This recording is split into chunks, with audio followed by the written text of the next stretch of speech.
Hello বন্ধুরা, তো দেখো আজকে কিটা কিটা রান্না করবো। এই যে এখানে আছে চিংড়ি মাছ, আর এখানে আছে মুরগির মাংস। তো দেখো আজকে স্পেশাল খাবার তো আমরা রান্না করে কেমনে। তো আমি এই চিংড়ি মাছের মধ্যে নুন হলুদ মাখিয়ে নিলাম, মাখিয়ে এখন আমি কড়াইয়ের মধ্যে দিলাম। দেখো এখানে আমি পেঁয়াজ বাটা, আদা বাটা, রসুন বাটা আছে, এখানে আমি জিরা লুচি, আর এখানে দিচ্ছি একটু ধনিয়া, জিরা আর ধনিয়া, পেঁয়াজ বাটা, রসুন বাটা, আদা বাটা। আর এখানে মাছটিরে আমি একটু ভাজা লাইতেছি। আবার চিংড়ি মাছ বেশি ভাজলে পরে শক্ত শক্ত হয়ে যায়, তার লাগে আমি মাছটি অল্প একটু ভাজবো।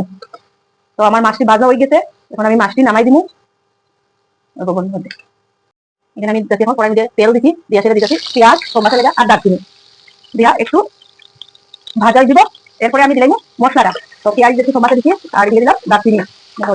পেঁয়াজ আর দারচিনিটা ভাজা হয়ে গেছে, এখন আমি দিয়ে দিচ্ছি মশলা। তো মশলাটা একটু কষাইলাম লাগিয়া, এরপরে আমি চিংড়ি মাছটি দিয়া দিই। মশলাটি ভাজা হয়ে গেছে, এখন আমি কেন দিলাইতেছি চিংড়ি মাছ। তো চিংড়ি মাছ দিয়া আমি একটু কষাই নিব, আর একটু এই যে দেখো একটু কষাই লিখেছি দিয়া কষানি হয়ে গেছে আমার। এখন আমি দিয়ে দিব একটু জল।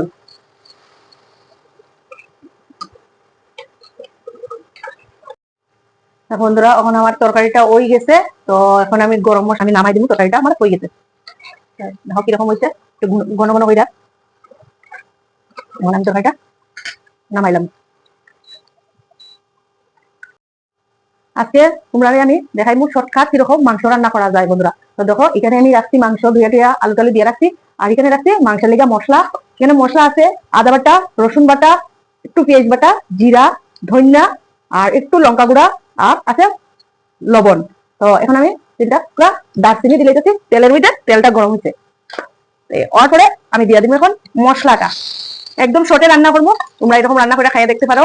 যারা হাতে সময় নাই তারা ওরা তাকে রান্না করতে লাগে, বাড়িতে অতিথি আইছে তো তাড়াতাড়ি রান্না করতে লাগবো, দেরি হয়ে গেছে।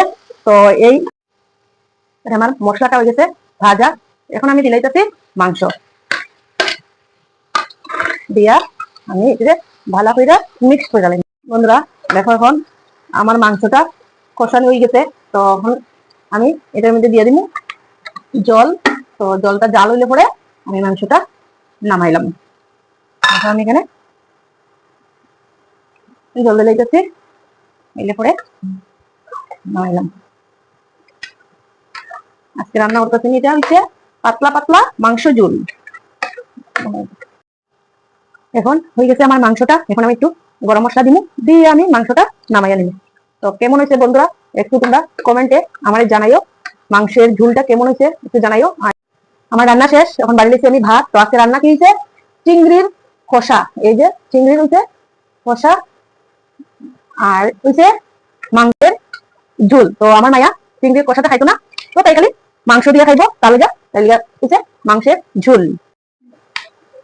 তো বন্ধুরা দেখো এখন খাইলেইতেছি, আর কিরকম হয়েছে কই তোমরা দেখাইয়া।